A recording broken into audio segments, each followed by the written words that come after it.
సువార్త అంటే ఈ మధ్య కొంతమందికి ఎందుకో భయం. అదేనండి, యేసును గూర్చిన వార్త అంటే మహాభయం.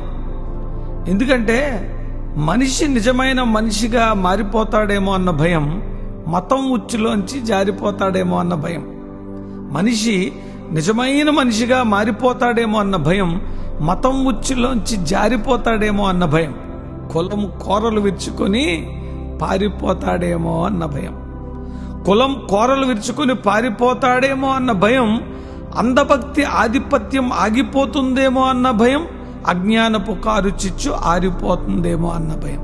అంధభక్తి ఆధిపత్యం ఆగిపోతుందేమో అన్న భయం. అజ్ఞానపు కారు చిచ్చు ఆరిపోతుందేమో అన్న భయం. అసత్యం అరచి అరచి అలసిపోతుందేమో అన్న భయం. అసత్యం అరచి అరచి అలసిపోతుందేమో అన్న భయం. సువార్త వెలుగులో సత్యం తెలిసిపోతుందేమో అన్న భయం. సువార్త వెలుగులో సత్యం తెలిసిపోతుందేమో అన్న భయం. అందుకే బైబిల్ని మంటల్లోకి విసిరేస్తుంది విద్వేషం.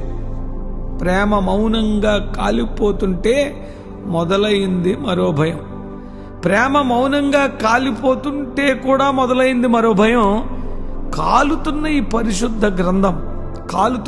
పరిశుద్ధ గ్రంథం కాలిపోకుండా అలాగే వెలిగిపోతూ ఉండిపోతుందేమో అన్న భయం.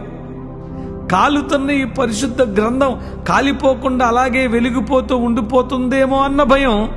ఆ వెలుగులో మనిషి నిజమైన మనిషిగా మారిపోతాడేమో అన్న భయం. భయం భయం భయం. అవునండి, ఈ సువార్త అంటే మతానికి ఎందుకో అంత భయం.